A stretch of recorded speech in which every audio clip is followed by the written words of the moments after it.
the Infowars Nightly News. I'm your host, Jakari Jackson. It's April 24th, 2014, and here are our top stories. Tonight, more fake news from the mainstream media as the New York Times publishes fabricated evidence of Russian troops in the Ukraine. Then, a Texas deputy sheriff responds to a burglary by killing the victim's dog. That dog has gone with me every day since she was 5 weeks old. Okay. Sorry about that. No. In the Hate Crime Reporting Act, it's a dangerous threat to free speech. That's up next on the Infowars Nightly News. And welcome back. Our top story tonight, the New York Times publishes fabricated evidence of Russian troops in eastern Ukraine. And this article appeared in the New York Times a couple of days ago. Scrutiny over photos said to tie Russia units to Ukraine. They're desperate to portray the anti-government protests in eastern Ukraine as being completely orchestrated and in fact carried out by Russian special forces. Now, it would be naive to think that Russians were not having some kind of influence in what's currently unfolding in eastern Ukraine, but that slam dunk of proof that Russian forces are actually involved in directing the opposition in seizing government buildings has proved to be elusive for the Kiev government, the Obama administration, and the mainstream media.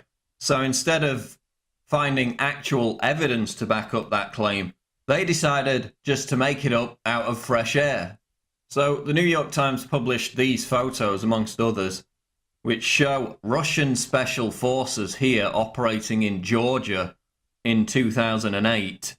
And then they show pictures from the recent uprising, the anti-government protests in eastern Ukraine, claiming that this individual is the same Russian special forces soldier seen in Georgia in 2008. As you can see from this image, the New York Times, if I just scroll up here, they actually chose to use a pixelated image of this special forces soldier when there's a clear image of him fully available. And again, with this image here, supposedly shot in Ukraine, this individual, they use a very badly pixelated image when a perfectly clear image was available. And why is that? Well, it's because obviously they're claiming it's the same guy. To all appearances, it's not the same individual. Yes, they look similar, but as the BBC notes, in this 2008 image, the Special Forces soldier has a red, ginger, greying beard, whereas in the image from 2014 from Ukraine, this individual obviously has a black beard that's greying, and it appears that he also has black hair. Although they look reasonably similar, you can see that the face is somewhat different, and the colour of the beard, the hair, suggests that it is indeed an entirely different person. Here's the next piece of damning evidence contrived by the post-coup Kiev government, authorised for release by the Obama administration and blithely regurgitated by the New York Times. Apparently, this Russian soldier seen in Crimea is the same individual as this person seen in eastern Ukraine. Now, forgive me for not having some kind of X-ray see-through vision, but how on earth can you make the assumption that these two are the same guy when you can't even see this guy's face because he's got a full balaclava on? Yet this is what was printed in the New York Times as bombshell Loctite evidence of Russian troops directing the activities in eastern Ukraine. Completely ridiculous. And you can see Paul's full report on Infowars.com. Hate Crime Reporting Act, a dangerous threat to free speech. Introduced earlier this week by Senator Ed Markey of Massachusetts, the Hate Crime Reporting Act of 2014 would task the National Telecommunications and Information Administration with filing reports on internet, radio, and television content that seeks to advocate and encourage violent acts and the commission of hate crimes. But as the Boston Herald points out, all it's going to do is have people scouring the internet, TV, and radio for speech that it finds threatening.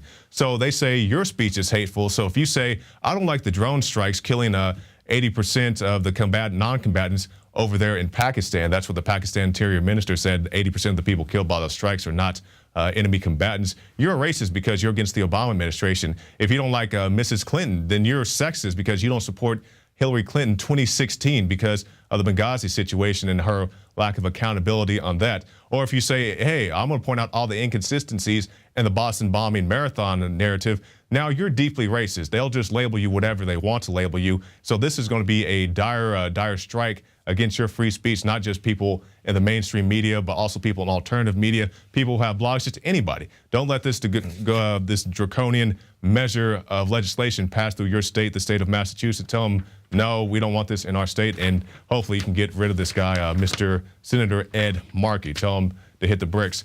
And somebody hit the bricks, hit the streets, that is, and was out on the streets educating people about the surveillance state. And we have the headline here: artists create street lights that monitor conversations, but it already exists for real.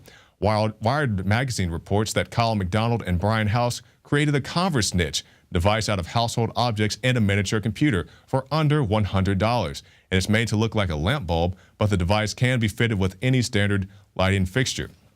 So basically, these guys were out on the street just trying to educate people about these things that are already in place in cities such as Las Vegas, where they have these lights that can actually monitor your conversations. And Infowars has been reporting on this for a long time. Reports Alex did back in early 2000s, possibly even back in the 90s. He was going down the street saying, hey, these stoplights can monitor you. They're watching you. And people said, oh, you're crazy because you think that that camera on that street post up there is actually watching me, and now it is.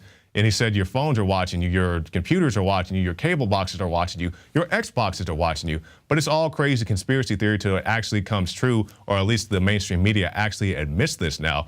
And now you're a kook if you don't like it. People say, okay, yeah, the streets lights are spying on me, as bizarre and weird as that is, but I'm okay with that because I have nothing to hide. I mean, what is going to have to happen before people realize that just because you don't have anything to hide doesn't mean that you should just volunteer your privacy or just say, you look into my house. Do you want to be like in England, where they want to have people come to your house if you have allegations of some type of child neglect? They send a little nanny to live in your house, or at least they're trying to do that. They already have the cameras out there monitoring people's activities. So this is just another step towards that. And somebody who took the wrong step was an officer who shot somebody's dog. This happens all too often here in the state of Texas. It's happened several times in the recent years just around the city of Austin. But now we have this new situation. Cop responding to burglary kills victim's dog. So this was a situation. Somebody called the police to come and help them because their house had been broken into. The thieves stole several valuable items, including firearms. And 2.5 hours later, the deputy sheriff gets around to getting to the residence. A guy has a dog, and lo and behold, the dog runs out to meet the sheriff. When he arrives, the sheriff says, hey, man, I was in fear for my life, pulls out his gun and shoots the dog. And, you know, I'm not a fan of willy-nilly using pepper spray and tasers, but if you have those things, why can't you use those instead of just shooting the dog dead? And you can watch the video on Infowars.com and say, hey, man, I was in fear for my life. And the guy said, you know, I have a small dog. I mean, I'm not sure how big the dog was at the time of the shooting, but he says my dog was small. It wasn't going to hurt you, but the officer felt that his life was threatened, and that's what he had to do. And it's very sad. We also saw things happen right here in the city of Austin. Justice for Cisco, to be brief. An officer responded to an incident at the wrong address. Well, he was given the wrong address, shows up and shoots somebody's dog. He says, your dog was charging towards me. He's like, my dog was in the front yard and greeted a stranger. Why did you shoot my dog? Shrugged his shoulders and walked off as if nothing happened. So that's the kind of things that you have to deal with, and hopefully we can get justice for this man, because justice for Cisco was never really served. But you can do justice to the fight of liberty, and you can join prisonplanet.tv. We'll tell you this before we go to breaking. Stop by prisonplanet.tv and get yourself a 15-day free trial. The Alex Jones Show, the nightly news, the rants, and so much more on prisonplanet.tv. Now stay tuned, because after this break, our new crew member, Staff Sergeant Joe Biggs, is going to be talking about the injustice that happens at the VA. You go in, you say, I need medical treatment, and they put you on a waiting list basically to die. He's going to be talking about that. And also Syrian girl, Mimi Alahan, will be joining us to talk about some of the new war drums being beat concerning the Syria situation. So stay tuned for both of those. This is the Infowars Nightly News.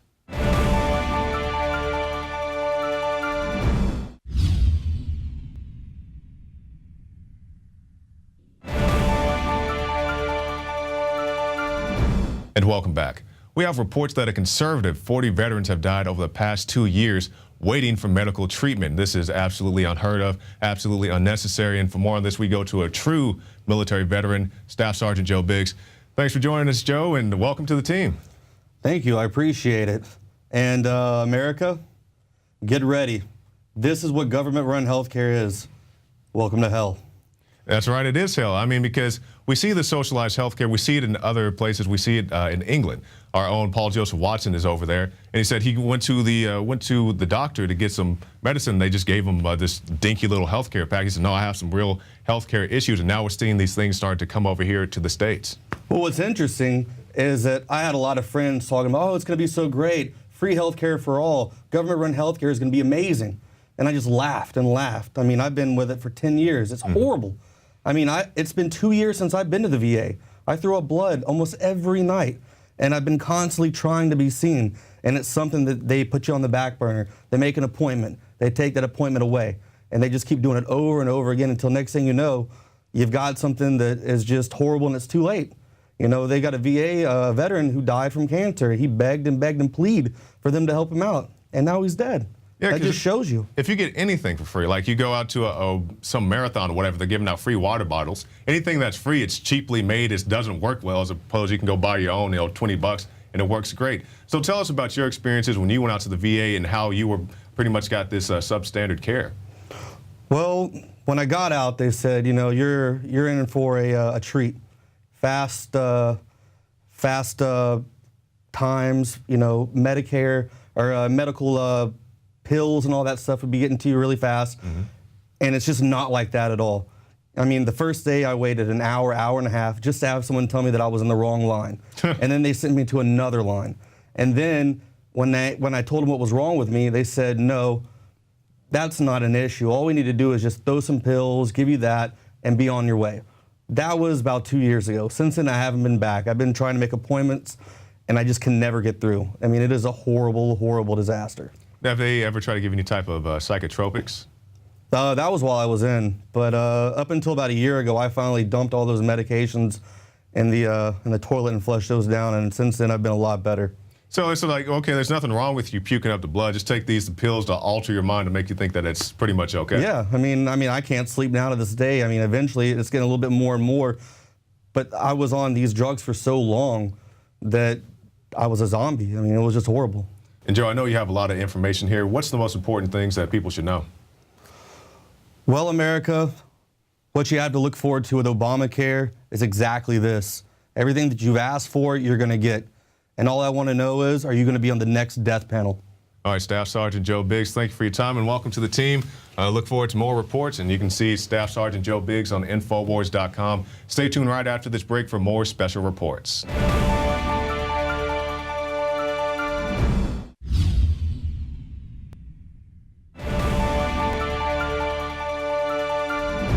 As some continue to instigate a conflict with Russia, we now have a former director at the State Department saying that we should bomb Syria for the sake of Ukraine. Syrian girl, a.k.a. Mimi Alaham, is here to address these issues and so much more. She joins us now via Skype.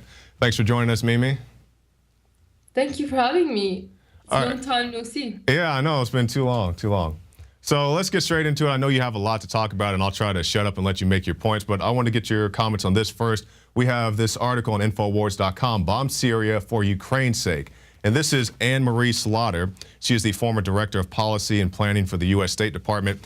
And she said basically that the U.S. needs to start banning, or Obama more in particular, needs to start bombing and showing his use of force to pretty much put the Russians in check. And she thinks one of the good places to start would be Syria. What is your comment on that? I think, it's really a window into how U.S. government policymakers think. And she was the head director of the policy. U.S. State Department. And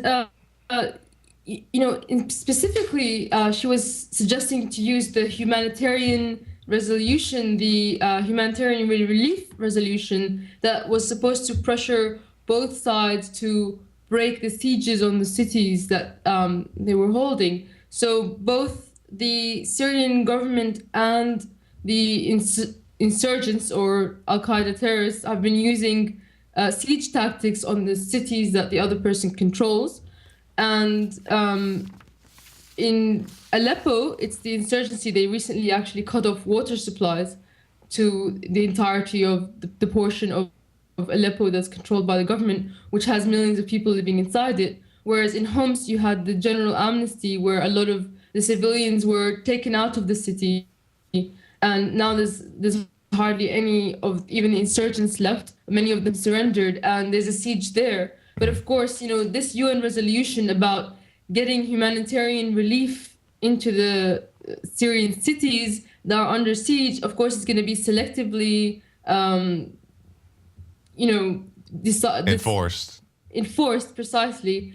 And it's in fact, according to Anne-Marie Slaughter, that this resolution can be used to attack Syria and bomb the country, and of course destroy all of the infrastructure that might have still been standing after 3 years of war.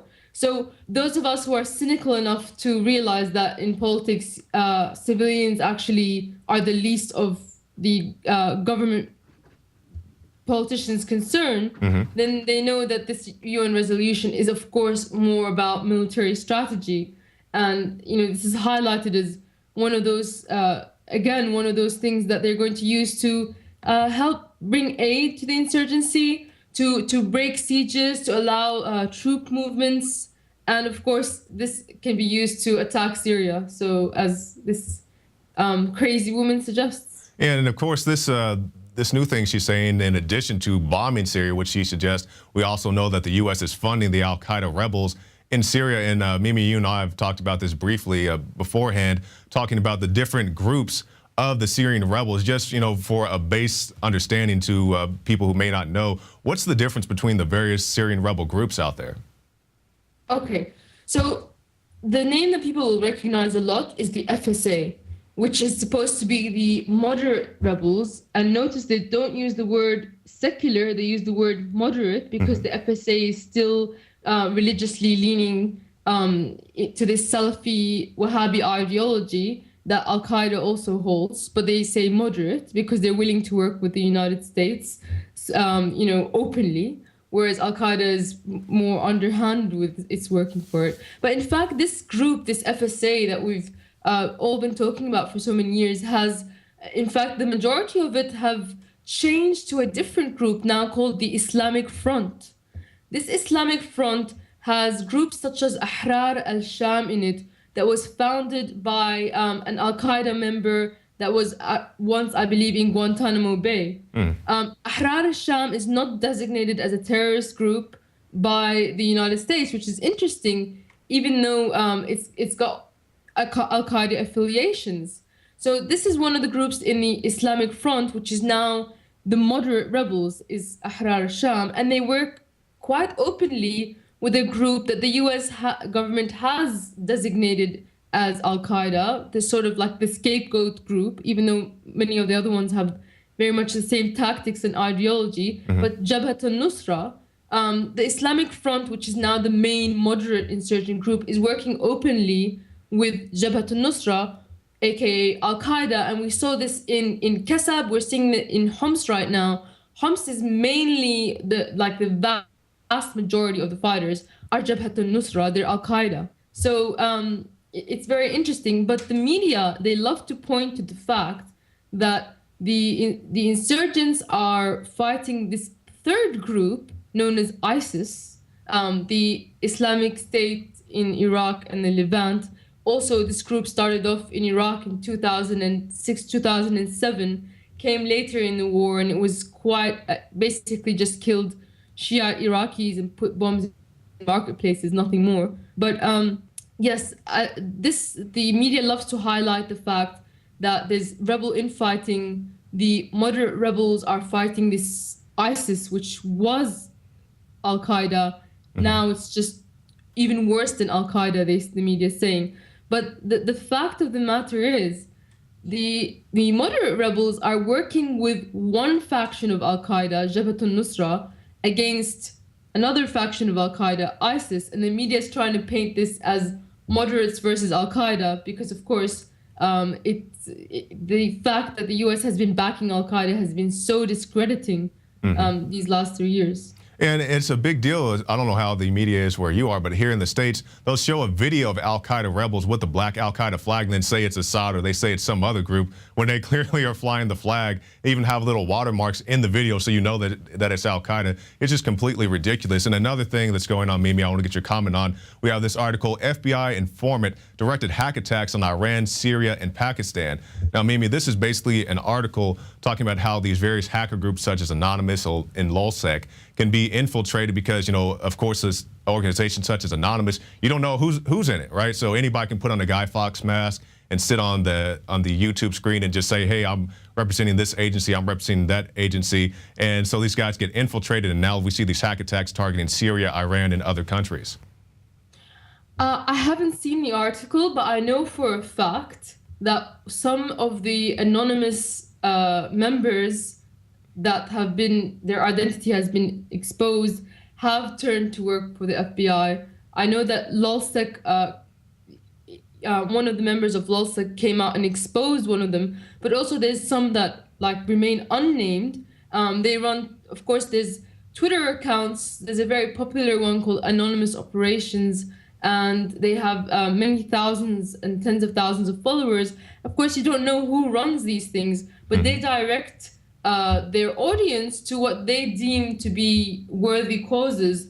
And of course, these causes always seem to happen to be ones that the US State Department support as well. Of course. So I know also, I just wanted to make one other point about that when the US State Department, more specifically, when the NSA and the CIA target people and gain information about them from maybe defectors or blackmailing people, and technologically as well, using Google, of course, and Microsoft, as we saw in the leaks that exposed Microsoft by the Syrian Electronic Army.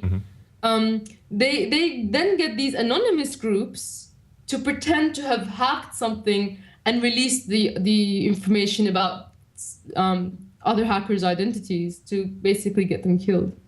Yeah, I mean, you know about this as much as we do here in the States, and it's just a whole big deal. And it's because we see all these groups. So that's the problem with these groups, and I said it before, is because you don't really know who's in it. So anybody can be turned, anybody could just say, it could be a straight up FBI agent, somebody who's not even been turned, just gets up there and says, hey, I'm anonymous. You know, and I know we have, you know, many hacktivists, as they like to be called, who do good work, and they're trying to release information, have the Freedom of Information Act and so forth, but you have these problems persist. Now, Mimi, I've been asking the question, so I want you to leave us with just whatever you think is relevant. Well, I'm always, on the topic of hacking, I'm always curious as to why they always say that Russia and China are helping the Syrian hackers and the Syrian Electronic Army when they've been designated as a bigger threat than even Russia or China. So that's one topic I'm interested in. But more importantly, I wanted to talk about what's going to happen in Syria in the future, what might happen, what might be the next step that they use to attack the country in its fight against Al-Qaeda. I think that the insurgency is on its last thread. I don't think any weapons or training that the media is coming out with, the CIA is initiating, etc., is going to affect the outcome. However, the thing that worries me is last time, as I said on the show, that the U.S.'s government's main interest in Syria, not humanitarian at the time, was just to get rid of Syria's chemical weapons. And then, as we saw in Libya and Iraq, the scenario afterwards, 10 years later, they would come back and just devastate the country once again. That's what happened with Iraq. And I'm not sure what will happen after the chemical weapons are gone. And of course, the U.S. Government mouthpieces are always, quacking that Syria is not removing them fast enough. And I wonder what they have planned for after they're removed. That's pretty much. That's pretty much it. Yes, that's pretty much the only thing that could change the outcome, which is a victory for Syria against this Al-Qaeda, these fanatics that are backed by the states. the states. And So I mean, you guys say, could definitely get a easier victory if we would stop funding these people. And I'm glad to see that people are at least starting to acknowledge it, because we see even mainstream outlets now picking up these stories, such as NPR. I mean, it's these sugar-coated kind of reports, but at least they're presenting this to a wide mass audience. And now, Mimi, I'm we're sure about the U.S. people were informed that they would definitely take a stand against their government's funding of these groups, but unfortunately, the U.S. media is so controlled that they keep the U.S. people in the dark. But I'm glad to see that you can tell that they would be able to make a stand about these topics. Exactly. Now, Mimi, we've come to the end of our show, so just give us your contact information and how people can keep up with you online. If you would please subscribe to my YouTube channel, Syrian Girl Partisan, and my Twitter account, Partisan Girl, and my Facebook account, Partisan Girl, as well. All right, Mimi Alaham, the Syrian Girl, thank you for your time. Thank you so much. Well, that's it for this edition of the Infowars Nightly News. Be sure to stop by Infowars.com and also InfoWarsNews.com. We'll see you again tomorrow night.